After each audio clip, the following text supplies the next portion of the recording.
Hello there, my name's Colin Lambert. Some of you may know me as the former managing editor of Profit and Loss, which sadly stopped trading last year. Um, this is the first video audio output from a new venture that I've launched with Michelle Hempstead, and we've got Cindy Jiang working with us, all of us P&L alumni, to hopefully fill the gap that was left by that sad demise. As you can see, it's called the FullFX. I was going to give you our mission statement, but frankly, you can read that on the website. So go to thefullfx.com and you can register to receive our newsletter and fully understand why we want to do this. Instead, what I thought I would do here is talk around the issues that we want to cover, and this will be literally just scraping the surface.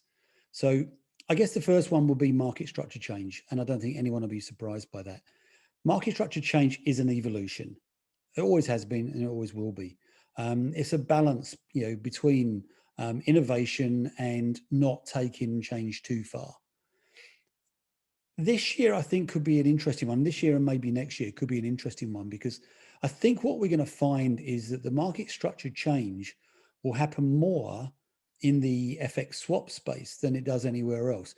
Now, clearing has had an impact in NDFs and options. I'm not convinced yet it's actually been a positive one, although the regulators will no doubt disagree with me there. I also think we're talking, relatively speaking, a small part of the market. You are talking the two of the three smallest products if you take cross-currency swaps in as well, traded by FX. The biggest one is FX swaps, and that's where I think the market structure change could be coming more dramatically this year than we've seen recently. There is no doubt a push to automate more in the FX swap space. And it's how that happens, which I think will be really interesting. What is the model that's going to succeed? At the moment, we have different competing models, and we have automation for clients, but we're still looking at that $1 trillion a day plus that's traded between dealers. What can we do about that? And also, what role do the interdealer brokers play in this? This will also feed into something else we have going on this year, which is the UMR threshold being lowered to $50 billion. Now, that will bring a lot more buy-side firms in, and they will have to look at their capital exposures. And one place they'll be looking at that is going to be in FX swaps. So I think the FX swaps market change is going to be one of our bigger themes for this year. The second one I'd point out is probably something that really grew on me last year as I spoke to more and more people in the space, and that's crypto. Now, some people look at it and say, why are you having a crossover between crypto and foreign exchange? Well, they call it cryptocurrencies for a reason. So I think there are natural synergies there. Also, what I find really interesting is how a lot of the discussion and processes in crypto world are kind of fed out of the FX model, but there's also a lot of technology innovation taking place in the crypto world, which FX has yet to embrace. So yes, we'll talk about the institutionalization of crypto.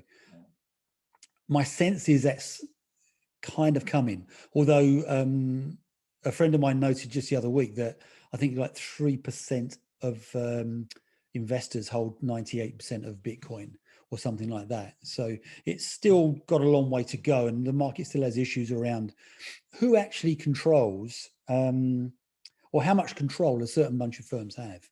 So crypto, I expect to become, more of a theme, even so, than it has been the last couple of years. But it needs to be more than just the price of Bitcoin, which at the moment is trading at $30,609. So yeah, for those of you who need your fix on that one, it's not going to be about that one so much. Although I do think you do have questions around, how do you actually use a currency where it costs so much to buy one unit of it? Does this mean that it switches over to becoming more of a, I guess, a commodity, which is one for the regulators, and no doubt they'll continue to their turf fights over that. Third issue I thought kind of comes out of this crypto world, because a lot of the processes that we're seeing in crypto, particularly around DLT, are being embraced by the post-trade business in FX and other OTC markets. So I think what we're going to see now is, in the 3 months I've been off, I've kept an eye on the news, I suppose is the way I'd put it. It's accelerated more this year since we decided to launch the FullFX. So I think what I've noticed most is the number of collaborations in the post-trade space. There are firms coming in and saying, right, okay, we're now working with so-and-so to deliver X, Y, Z. This, in the end, delivers innovative solutions to a bigger audience. It provides scale. But does it stop there? It's interesting to see whether it stops there or whether this leads into proper consolidation of that space, which then becomes an interesting issue for the big customers, the big banks of these firms. From dealing with a fintech firm that's nimble but not much clout, all of a sudden they're dealing with what could be a global conglomerate. That relationship kind of changes, which I think could be a very interesting dynamic in the years to come. So yeah, the utilitization, if that is even a word, of the post-trade space may continue apace. And I have actually written something on that on the website as one of our first stories. I wrote a few stories just to try and get my eye back in. It's like all good sportsmen. You need to have a few innings before you really can start seeing the ball properly. Not that I ever did. Item 4, probably on my top 5 list, will still be conduct. There are still lawsuits out there. There are still issues around conduct out there. However, what I would say, and I think this is where the next couple of years is going to be different, is that the human interaction in the market, the FX Global Code has done a really good job of defining the guidelines and parameters within which we can operate. And I think most humans, when they're interacting with each other, know what is right and what is wrong. What is going to be interesting now, I think, is what happens in the machine world. There will be more machine learning in foreign exchange trading. We know this. There will be more machine learning in the analysis of it. Now, is that analysis and surveillance going to be adequate? What controls are we putting on, the machines to make sure that they do not creep into not so much grey, but probably dark grey areas? It's a challenge for the Global Foreign Exchange Committee, no doubt, as it evolves the code. And I do honestly think that the tenor of the conversation around conduct will change from what we're doing as humans to what the machines are doing with each other. And also around what the rules that are imposed on different trading venues around that. So I think conduct will be another issue. And again, well, I can't actually give you some sort of idea around what we're going to talk about as a voice of the FX markets without talking about trading, because there's a lot of it involved and it will be a big theme. I think it's about the ongoing balance of power between not only buy and sell side, but the niche providers that are coming in as well. What happens in spot around the algos? They had in the vol shock we had in March, algos came out of that really well. The sense I'm getting now is that maybe that success hasn't been sustained, which feeds into another question, I guess, is that what price customer loyalty? In March of last year, when the smelly stuff really hit the fan, there were players that stepped up to the mark and were there pricing consistently and robustly throughout the vol shock. There were a lot that went missing, and we need to acknowledge that. We know their marketing arms will be, no, we never went missing. We stayed in. Frankly, if everyone had told me they stayed in March did stay in, the price should have been 0.1 wide in 100 million, because there were that many of you. And we know most of it is just wrong. So did customers punish those that stepped away? Did they reward those that stayed in?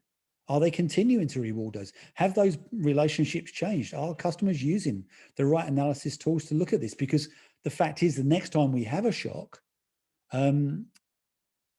who knows whether the providers everyone will stay in? Because some are out there going to go like, well, you know what? I didn't get any benefit from doing it last time. Why should I put, my vulnerable parts on the line? So we'll see how that one evolves. So I think you've got that sort of, customer loyalty thing, which will be another key theme for the year.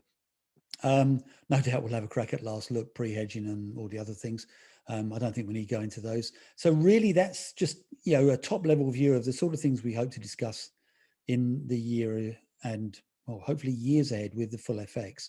The website is thefullfx.com. You can register for the newsletter there. And to pick up the blog, you can go to the website and just look at it. We will be posting video and audio content. What we want to do is become the independent voice of the foreign exchange market. We want to engage the industry in debate. We want to be thought-provoking. We want to actually highlight the tough issues and maybe some uncomfortable truths amongst that. You know, if the FX industry is to evolve positively, the way I think it has over the last 3 or 4 years, then it needs to engage on the tough issues, and it needs to acknowledge that they exist. And that sometimes becomes difficult in fora where there are, passions and business interests. We hope we can fill the gap by staying independent, without favour and with honest opinion. We may not always be right. I think we can continue the mantra of my previous column: sometimes right, sometimes wrong, always certain. But we won't always be right. We know that. But hopefully it will engage the industry and engage you, our readers and viewers and listeners. So that's pretty much it. I'm looking forward to re-engaging with all of you in the industry again. It's been a long 3 months out, I have to say. You don't realise how much you miss something until it's gone. And I think there's a few people thinking that at the moment. So yes, we look forward to re-engaging. It's been 43 years and counting for me in FX. I really probably am too old to do anything different now. And the nice thing is I can get old disgracefully by disagreeing with people. So yeah, hopefully it'll be a good, entertaining, rambunctious ride through the FX industry for years to come. And I look forward to talking to you soon. Thanks very much.